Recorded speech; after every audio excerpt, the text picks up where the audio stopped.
पिछले क्लास में कुछ क्वेश्चन दिए थे नामकरण पर, क्या यूपीएससी नामकरण लिखने के लिए हम नोटिस किए हैं कि बहुत लोग कुछ गलतियां कर रहे हैं नाम लिखने में। इस बात को ध्यान में रखना है। तो जो पहला एग्जाम्पल था CH3 CH Cl CH2 CH CH Cl CH3 CH2 CH3।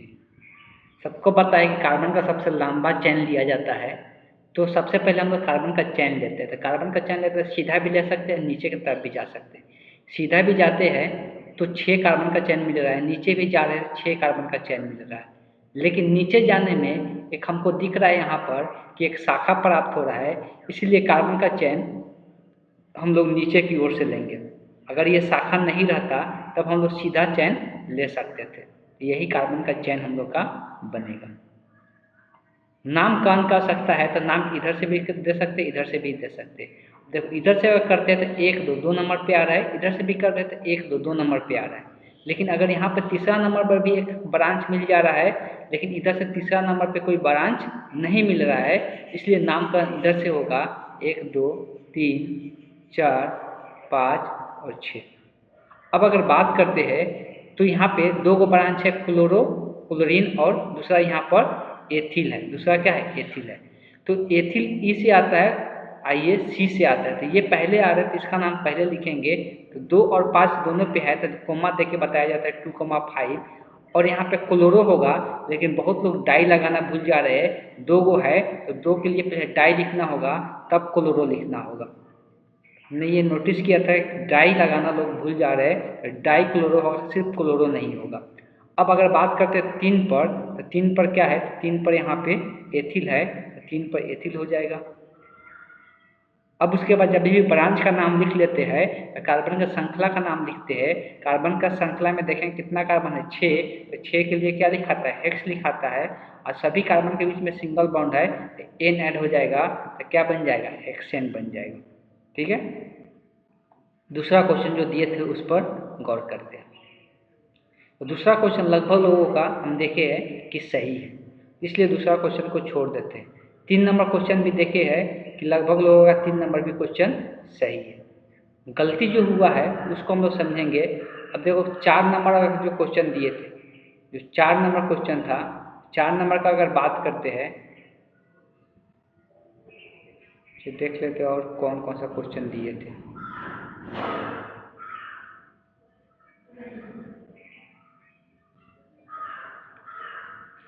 एक हो गया, ये 2 हो गया। 2 नंबर क्वेश्चन सभी का लगभग सही है तो उसको हम छोड़ देते हैं।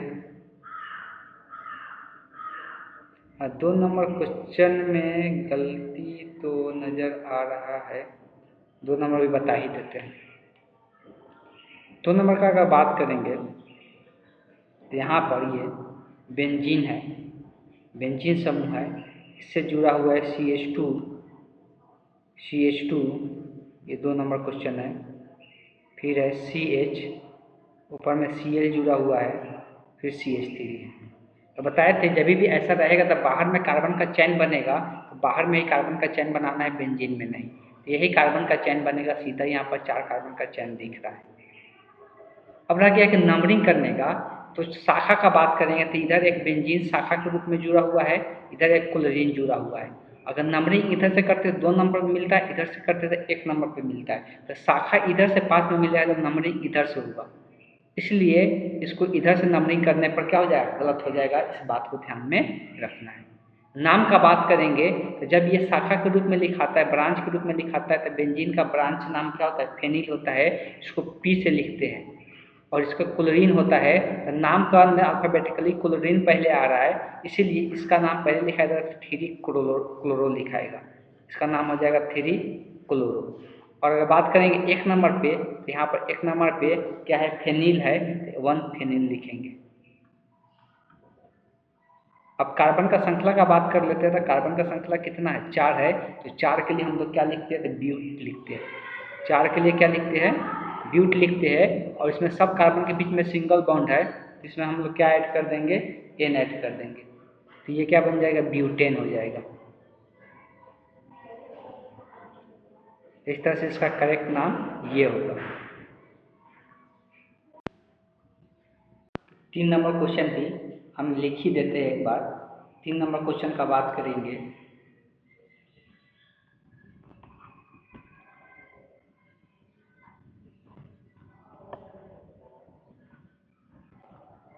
इस तरह से दिया हुआ था और यहाँ पे Cl जुड़ा हुआ है और यहाँ पे ऐसे लाइन निकाल कर छोड़ दिया गया था। देखो सबसे पहले तो ये ध्यान में होना चाहिए कि जहाँ जहाँ पे मुड़ा हुआ एंड पॉइंट पर कार्बन होता है और जहाँ जहाँ मुड़ा रहता है वहाँ पे कार्बन होता है। तो ये सब यहाँ पे कार्बन रहेगा और यहाँ पर भी कार्बन होगा और जितना बॉन्ड फ्री रहता है उसके साथ हाइड्रोजन उतना जुड़ा हुआ रहता है। अब कार्बन का श्रृंखला का बात करेंगे तो कार्बन का शाखा यही बनेगा सीधा ऐसे लाइन से, तो यही शाखा बनने जाएगा, सॉरी श्रृंखला बनेगा। और इस शाखा का बात करेंगे तो एक यहाँ पे शाखा है और एक यहाँ पे शाखा है, 2 शाखा जुड़ा हुआ है। तो अगर बात करें यहाँ पे एक शाखा है मतलब एक कार्बन के साथ 3 को हाइड्रोजन होगा, एक बॉन्ड इधर है तो यहाँ पर मेथिल शाखा जुड़ा हुआ है। अब नंबरिंग इधर से करेंगे तो शाखा बहुत दूर हो जा रहा है, इसलिए नंबरिंग हम लोग इधर से करेंगे तो 1 2 3 4 5 6 7 हो जाएगा। ठीक है। अगर बात करते हैं तो 3 नंबर पे क्लोरो है और ये 4 नंबर पे मेथिल समूह है, तो ये M से होगा, ये C से होगा, तो अल्फ़ाबेटिकली पहले क्लोरो आएगा तो 3 क्लोरो लिखाएगा, 3 क्लोरो। 4 नंबर मेथिल हो जाएगा तो 4 नंबर पर यहाँ पर मेथिल लिखेंगे। अब यहाँ पर जब शाखा का नाम लिख लेते हैं तो हम लोग देखते हैं कि जो श्रृंखला लिए है, चैन लिए है, उसमें कितना कार्बन है। तो 7 कार्बन है तो 7 कार्बन के लिए क्या होता है, हेप्ट होता है। अब कार्बन कार्बन के बीच में सिंगल बॉन्ड है तो यहाँ पे N ऐड हो जाएगा तो क्या बन जाएगा, हेप्टेन हो जाएगा। इस तरह से इसका नामकरण होगा। 4 नंबर का अगर बात करेंगे, ये पता नहीं ऐसा क्यों छोड़ दिए है लोग, बहुत लोग नाम इसका लिखा ही नहीं है कोई भी। वो पता है कि ये क्या है, अलग से इसमें बाहर में कहीं कार्बन का चैन दिख रहा है क्या, नहीं है। ये बेंजीन समूह में सिर्फ क्या है, बोरोमीन जुड़ा हुआ है और बोरोमीन सिर्फ अकेला है तो एक ही नंबर पे रहेगा, इसका नंबरिंग देने की जरूरत नहीं है। अगर और कोई रहता तब ना हम लोग नंबरिंग देने की जरूरत पड़ता कि एक और ये 2 नंबर पे आ रहा है। तो सिंपल ये अकेला है तो सिर्फ लिख सकते हैं, एक 1 ब्रोमो भी लिख सकते हैं या सिंपल ब्रोमो भी लिख सकते हैं। और ये किसका समूह से जुड़ा है, बेंजीन से, तो ये क्या हो जाएगा, ब्रोमो बेंजीन हो जाएगा। ये ब्रोमो बेंजीन हो जाएगा। 5 नंबर भी बहुत सारा देखिए कि बहुत लोग गलती कर रहे हैं 5 नंबर बनाने में भी क्वेश्चन। 5 नंबर का अगर बात करेंगे, 5 नंबर में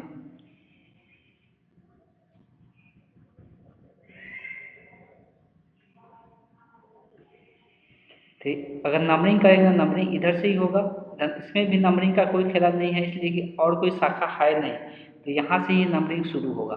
तो ये 1 पर क्या हो जाएगा, ब्रोमो हो जाएगा। ये तो बेंजीन समूह है नहीं, यहाँ पे 1 पे ब्रोमो हो जाएगा। ये सिंपल चैन है, तो चैन का नामकरण लिखते टाइम में बताया जाता है कि सबसे पहले शाखा का नाम लिखा जाता है। शाखा का नाम लिखने के बाद जब एक कार्बन का चैन, जब शाखा का नाम लिख लेते हैं और ये एक बंद लूप बनता है, तो बंद लूप के लिए हम लोग साइक्लो शब्द का यूज करना पड़ता है। साइक्लो शब्द का यूज करना पड़ता है, इस बात को ध्यान रखना था। हम यहाँ पर देखे हैं कि साइक्लो शब्द का यूज कोई नहीं किया है, साइक्लो शब्द का यूज यहाँ पे कोई नहीं किया है। इस बात को ध्यान में रखें कि हम लोग को साइक्लो, तो 1 ब्रोमो,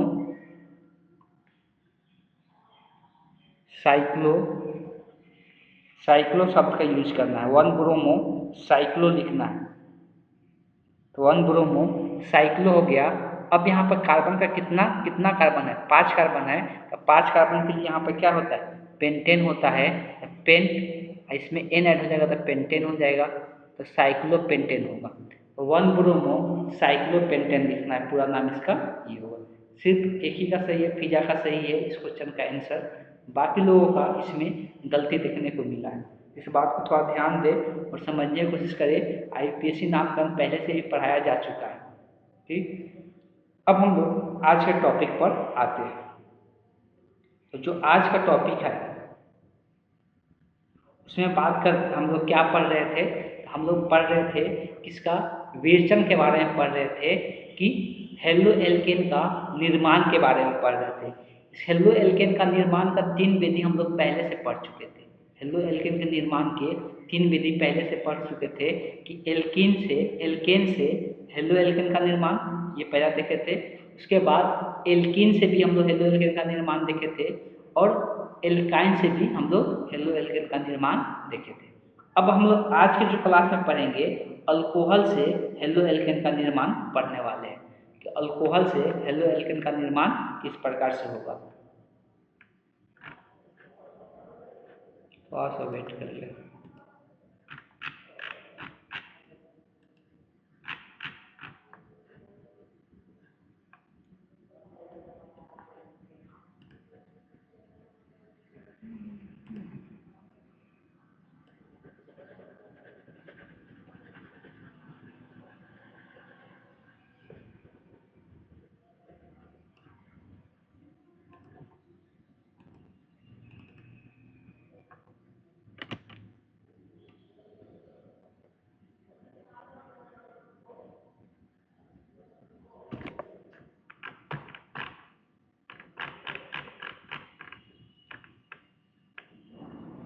अगला हम लोग का जो हेडिंग होगा अल्कोहल से, तो 3 नंबर तक हम लोग पढ़े थे। 4 नंबर में लिखना है एल्कोहल। एल्कोहल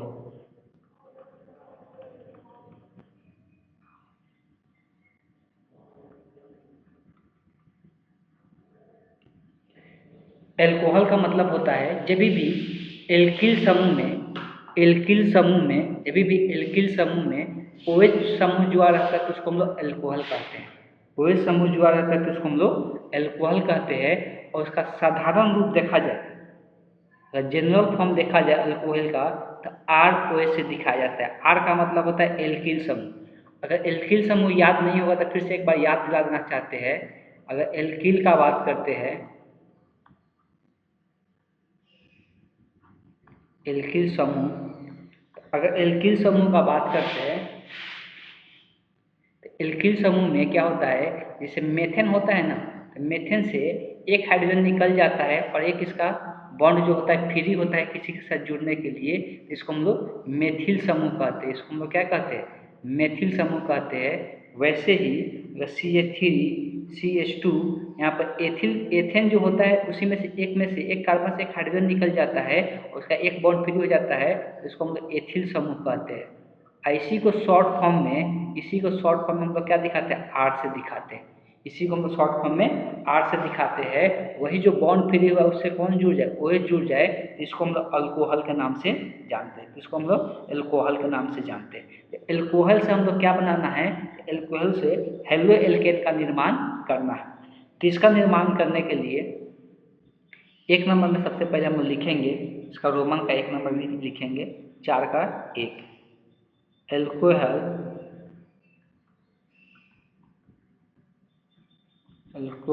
और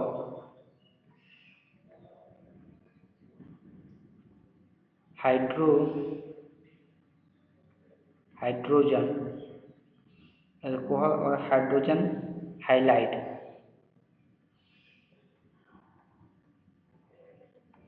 हाइलाइट की अभिक्रिया।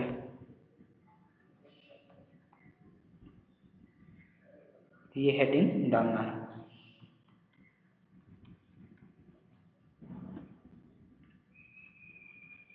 बताया जा रहा है कि अल्कोहल का अभिक्रिया किसके साथ होगा, तो हाइलाइट के साथ होगा। तो इस बात को ध्यान में रखना है कि अगर अल्कोहल का बात करेंगे तो व्यापक रूप में इसको ROH से दर्शा रहे हैं। हाइड्रोजन क्लोराइड का बात करते हैं, हाइड्रोजन क्लोराइड कुछ भी ले सकते हैं, मान लेते हैं HCl ले ली। प्लस का मतलब होता है दोनों को एक साथ मिला रहे हैं। दोनों को एक साथ मिलाने के बाद, और यहाँ पे एक उत्प्रेरक यूज किया जाता है, अनाद्र, या हम अनाद्र बोल सकते हैं। तो अनाद्र उत्प्रेरक यूज किया जाता है। उत्प्रेरक के रूप में तो यहाँ पे हम लोग अनाद्र यूज करते हैं, अनाद्र ZnCl2 का यूज करते हैं। अनाद्र मतलब जो सांद्र, आद्र ना हो, आद्र मतलब क्या होता है, जो थोड़ा सा नमी युक्त रहता है। ये सूखा हुआ रहेगा ZnCl2 का उत्प्रेरक के रूप में हम लोग इस्तेमाल करते हैं। तब इस केस में क्या होता है उसको समझना है। सिंपल, जब भी एक दूसरे को मिलाते हैं तो तो होता क्या है कि जो ये OH रहता है वो H के अपने साथ ले लेता है और ये दोनों लेकर बाहर निकल जाता है। जब भी OH H के साथ मिलेगा तो एक यहाँ पे किसका निर्माण हो जाएगा, जल का निर्माण हो जाएगा, H2O बन जाएगा, 2 हाइड्रोजन और 1 ऑक्सीजन हो जाएगा और ये जो R का बॉन्ड फ्री होगा वो Cl के साथ जुड़ जाएगा, RCl बन जाएगा जो हाइड्रोजन हेलो एल्केन का निर्माण कर लेगा। अब यहाँ पर क्वेश्चन में सिंपल क्या रहेगा उस बात को समझना है। सिंपल इसमें ये रहेगा कि ये अभिक्रिया अगर कुछ ही यहाँ पे अब क्या इसके साथ R की जगह पर कुछ भी दे देगा और OH रहेगा और प्लस HCl रहेगा और यहाँ पे यही अनाद्र ZnCl2 रहेगा, अनाद्र ZnCl2 रहेगा। तो सेम केसेस होगा कि ये OH और H मिलके H2O का निर्माण कर लेगा और H के साथ जो Cl का बॉन्ड टूटेगा और इस कार्बन का जो OH के साथ बॉन्ड टूटेगा ये दोनों आपस में मिल जाएगा और मिल के यहाँ पे क्या बना लेगा, तो CH3 CH2 यहाँ पे क्या हो जाएगा, यहाँ पे Cl आ जाएगा और प्लस में एगो H2O जल का निर्माण हो जाएगा।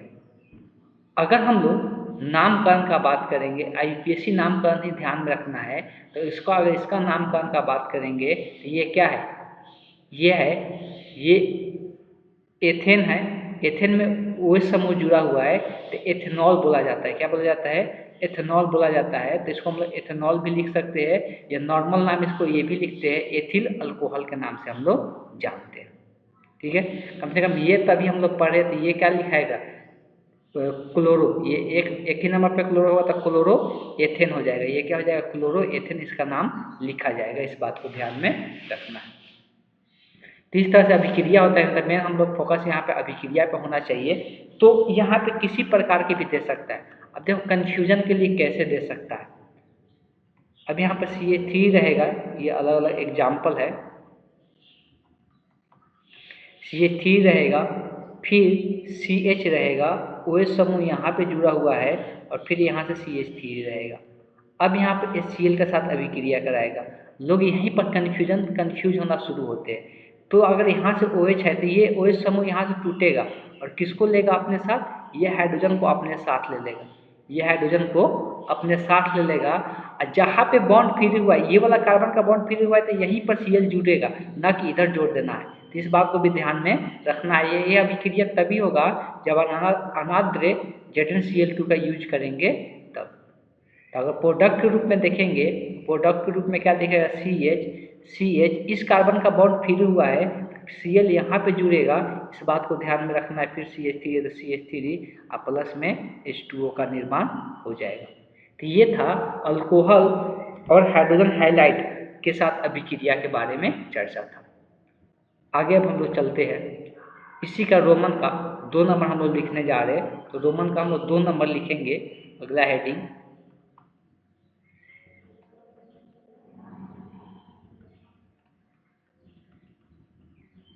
अल्कोहल और थाइनोनिल, अल्कोहल और थाइनोनिल क्लोराइड, थाइनोनिल क्लोराइड की अभिक्रिया से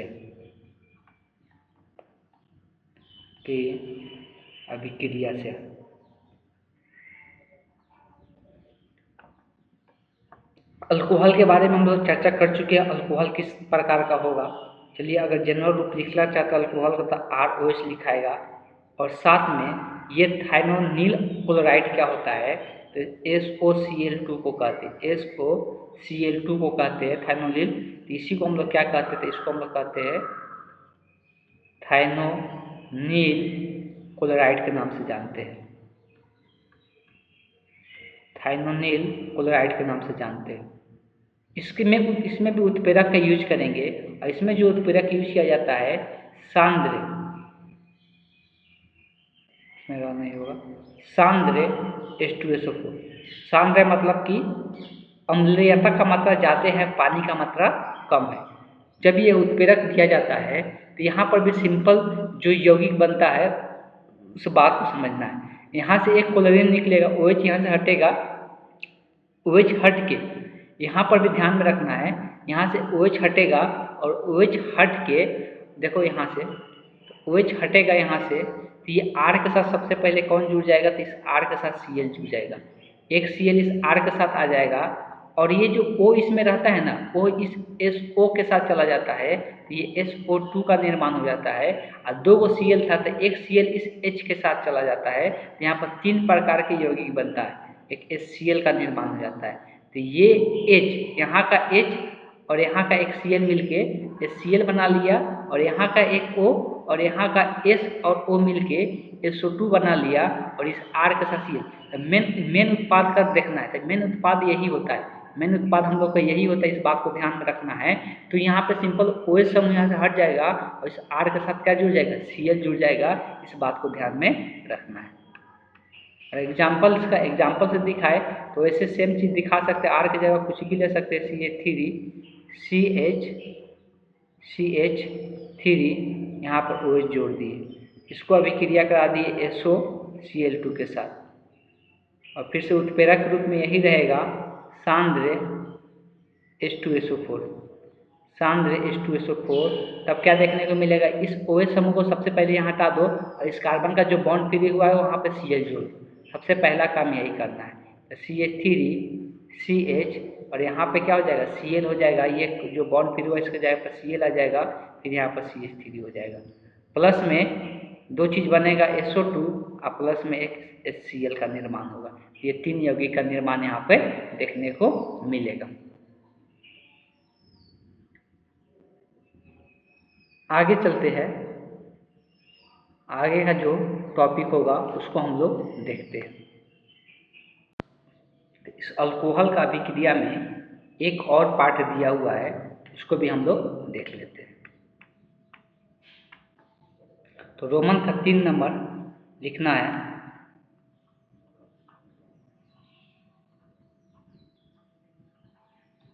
अल्कोहल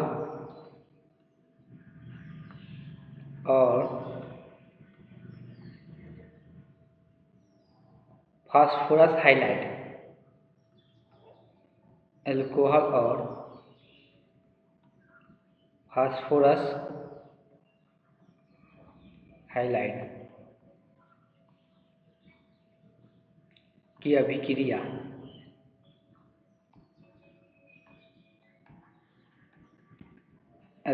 से अल्कोहल का सबको पता है, यहाँ पर डायरेक्ट एग्जाम्पल ही ले लेते हैं। अल्कोहल का एक CH3 CH2 OH ले लेते हैं, प्लस अब यहाँ पे फास्फोरस हाइलाइट क्या है उसको समझ लेते हैं।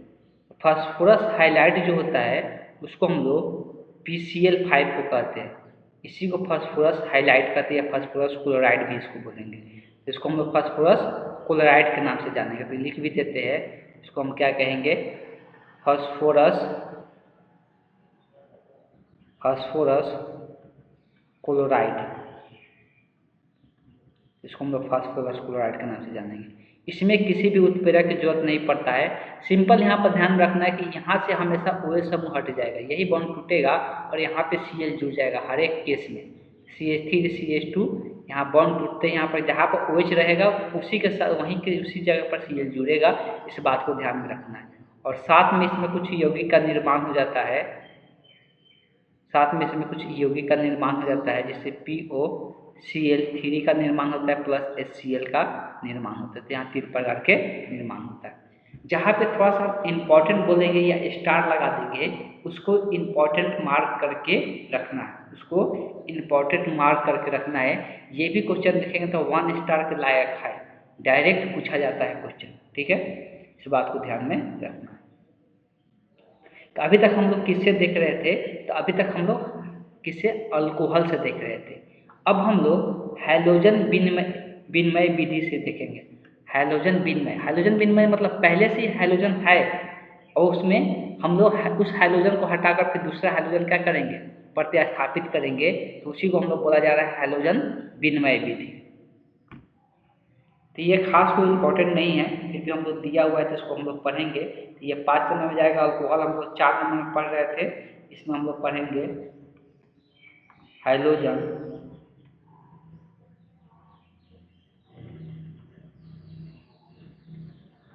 विनिमय, हाइड्रोजन विनिमय विधि। हाइड्रोजन विनिमय विधि में देखेंगे तो बहुत सिंपल होगा।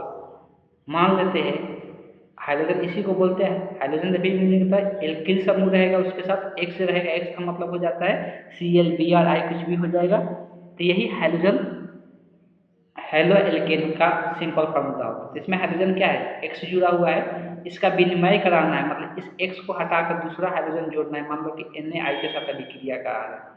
इसमें एक उत्प्रेरक का यूज करते हैं एसीटोन, इसमें एक उत्प्रेरक यूज करते हैं एसीटोन। हम लोग पहले से जानते हैं कि उत्प्रेरक का काम होता है सिर्फ अभिक्रिया को कराना, अभिक्रिया में भाग लेना नहीं। तो यहाँ से क्या होगा, इसका विनिमय हो जाएगा, इसके जगह पर ये चला जाएगा और इसके जगह पर ये आ जाएगा। तो यहाँ से यह हाइड्रोजन का विनिमय होगा, R के साथ I आ जाएगा और Na के साथ X आ जाएगा। तो इसी को हम लोग बोलते हैं हाइड्रोजन विनिमय। और यहाँ पे I दिया हुआ है, तो यहाँ पर X की जगह क्या क्या हो सकता है, तो ये X का मान Cl हो सकता है, Br हो सकता है, ये I ही नहीं रहेगा, I रहेगा तो फिर विनिमय ही नहीं होगा। ठीक है, I के साथ I का एक्सचेंज नहीं होगा, इस बात को ध्यान में रखना है। बात क्लियर है, उसमें कुछ खास था नहीं। मेन इंपॉर्टेंट जो मार्क करना हम भूल गए थे पिछले क्लास में, जो मार्कोनिकॉफ नियम, एंटी मार्कोनिकॉफ नियम, वो दोनों के दोनों इंपॉर्टेंट है। दोनों में अभी सभी लोग अपने नोट्स में इस डबल ट्रिपल स्टार लगा के रखेंगे, उसमें ट्रिपल स्टार लगा के रखेंगे। उस बात को ध्यान में रखना है कि दोनों के दोनों वो इंपॉर्टेंट है, मार्कोनिकॉफ और एंटी मार्कोनिकॉफ नियम। ठीक है, तो उसको ट्रिपल स्टार लगा के रखना है। अब देखो, जो भी थोड़ा नाम से अभिक्रिया आएगा ना, जैसे मार्कोनिकॉफ वाला अभिक्रिया नाम से आया, जब भी नाम से अभिक्रिया आएगा वो ज़्यादा इंपॉर्टेंट हो जाता है, इस बात को ध्यान में रखना है। तो इसका 6 एक और होगा, और ये नाम से अभिक्रिया है, इसलिए इसमें भी एक सिंगल स्टार लगा के रखना है, ये भी इंपॉर्टेंट है। हंस-डीकर अभिक्रिया द्वारा, हंस-डीकर अभिक्रिया द्वारा। हंस-डीकर अभिक्रिया का अगर बात करते हैं तो इसमें सिल्वर कार्बोक्सिलेट यूज किया जाता है, सिल्वर कार्बोक्सिलेट। अब देखो, नाम कभी भी पूरा खोल के नहीं देता है। अब देखो, इसको हम एक्सप्लेन करते हैं कि किसको सिल्वर कार्बोक्सिलेट बोलते हैं, RCOAG, इस प्रकार का स्ट्रक्चर जो होता है। अब इसको एक और तरीका होता है लिखने का, शॉर्ट फॉर्म में RCOOAG, इस प्रकार से लिखा जाता है। इसको हम लोग क्या कहते हैं, इसी को हम लोग कहते हैं सिल्वर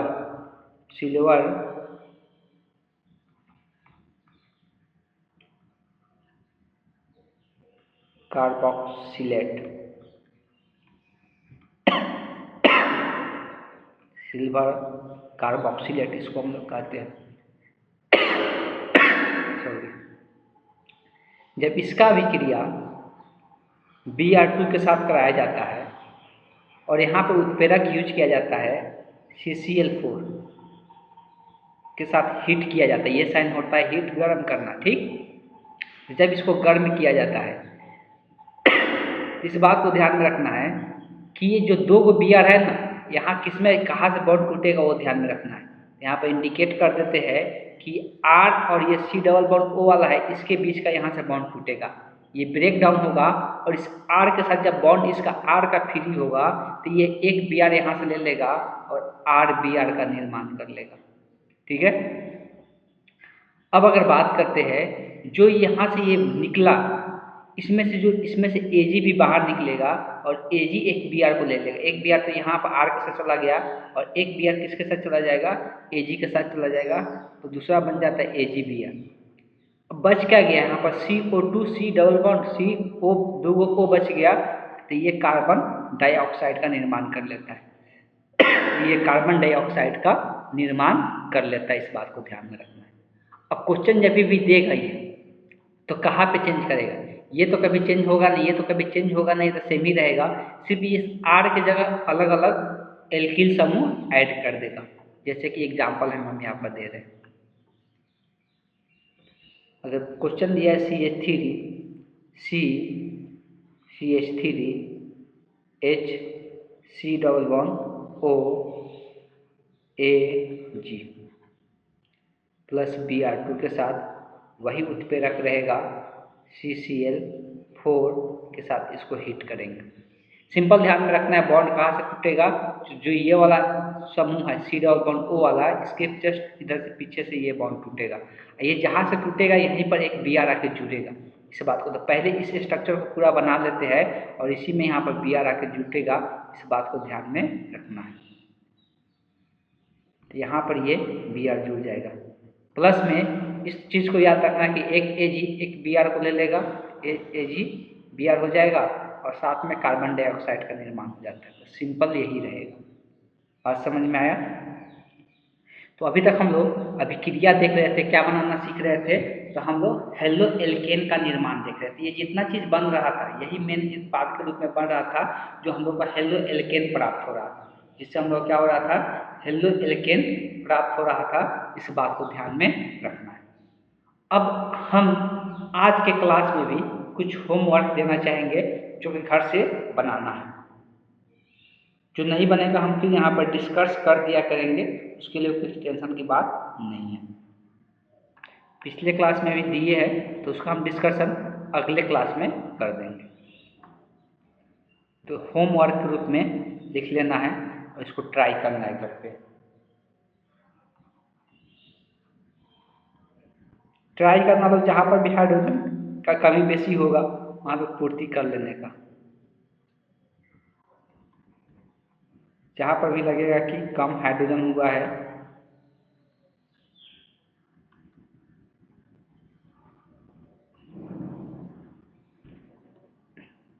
उत्प्रेरक उपस्थित रहेगा अनाद्र ZnCl की उपस्थिति में। एक नंबर हो गया।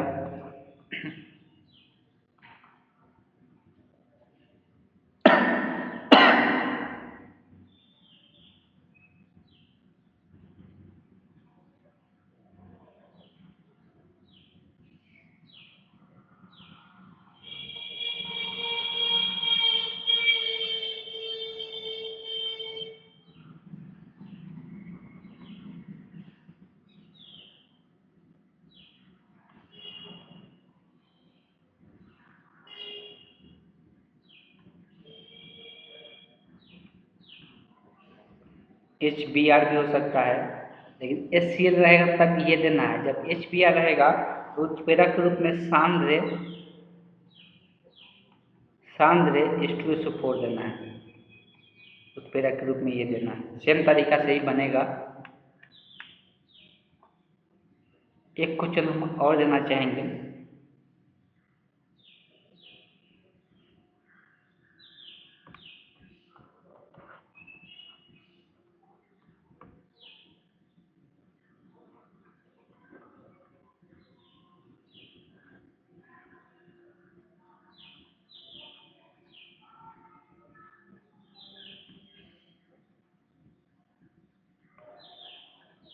इसका अभिक्रिया Br2 के साथ कराया जाएगा और उत्प्रेरक के रूप में CCl4 रहेगा, उसको गर्म किया जाएगा। ठीक, तो ये 3 आप लोग के लिए होमवर्क रहा, जो करके हम मेरे व्हाट्सएप नंबर पे सभी को सेंड करना है। ठीक, तब उसको हम देखकर अपना रिव्यू बताएंगे किस प्रकार से क्या लोग गलती कर रहे हैं, तब उसके हिसाब से और क्लियर ढंग से हम समझा सकेंगे। कुछ भौतिक गुणधर्म है, भौतिक गुणधर्म भी हम लोग पढ़ लेते हैं। तो इसके बाद ये तो होमवर्क के रूप में, होमवर्क हमेशा ट्राई करना है कि या तो इसी कॉपी में करिए या दूसरा कॉपी में भी होमवर्क कर सकते हैं। जो अभिक्रिया होता है, अब ये जो हेलो एल्केन बनता है इसका कुछ भौतिक गुणधर्म होता है। हेडिंग डालना है हेलो एल्केन का भौतिक गुणधर्म। हेडिंग डालना है हेलो एल्केन का, हेलो एल्केन का भौतिक गुण, बस इतना भी हेडिंग डाल सकते हैं। इसमें डॉट कर करके लिखना है, जितना हम बताएं डॉट कर करके लिखना है।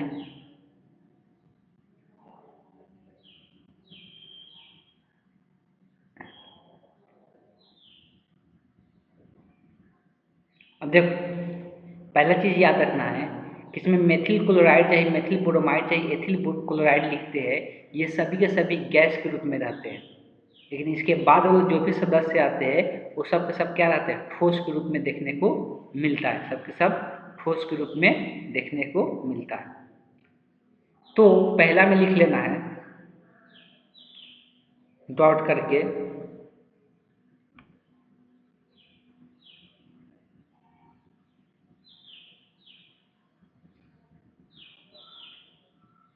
ये पूरा लाइन ही लिख लेना है, इसलिए कि जरूरी है, ये पूरा लाइन लिख लेना है।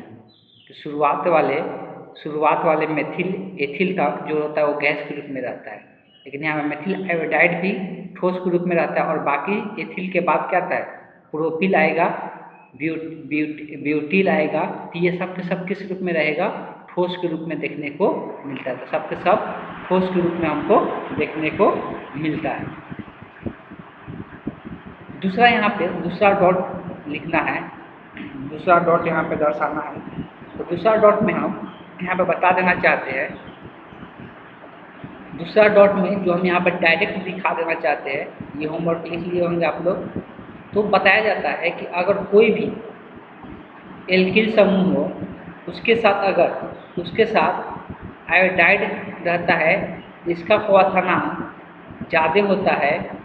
अगर इसमें ब्रोमाइड जुड़ा रहेगा उससे, अगर इसका भी ज़्यादा होता है, इसका भी ज़्यादा होगा, किससे, जब इसमें क्या जुड़ा रहेगा, तो इसमें जब क्लोरीन जुड़ा रहेगा तब।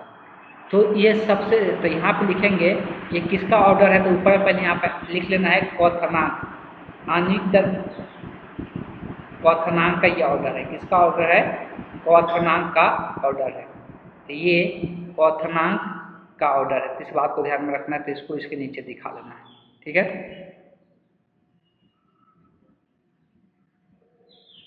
एक और पॉइंट इसमें हम लोग ऐड करेंगे,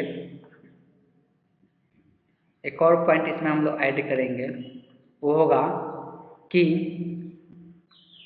ये जल में अविलय होते हैं। तीसरा डॉट ऐड करना है, ये जल में अविलय होते हैं, किंतु कार्बनिक विलायकों में जैसे बेंजीन और ईथर में मिलाएंगे ये घुल जाएगा। है किसके बारे में बात हो रहा है, हेलो एल्केन के बारे में बात हो रहा है। जितना भी हेलो एल्केन होता है जल में मिलाने की कोशिश करेंगे नहीं मिलेगा, लेकिन कार्बनिक विलायकों में ये घुल जाता है। इस बात को याद रखना है, बेंजीन ईथर में ये सब में घुल जाता है। तो ये कुछ हम लोग का भौतिक गुणधर्म था। इसके बाद में हम लोग रासायनिक अभिक्रिया पढ़ने वाले हैं। और रासायनिक अभिक्रिया में क्या पढ़ते हैं, तो हम लोग डिस्कस करते हैं कि उसके गुण के बारे में, रासायनिक गुण के बारे में डिस्कस करते हैं, और साथ साथ हम लोग देखते हैं कि जो हेलो एल्केन है उससे क्या क्या चीज़ों का निर्माण हो सकता है, उसके बारे में हम लोग डिस्कशन करते हैं। तो आज की क्लास को हम यहीं पर एंड करते हैं।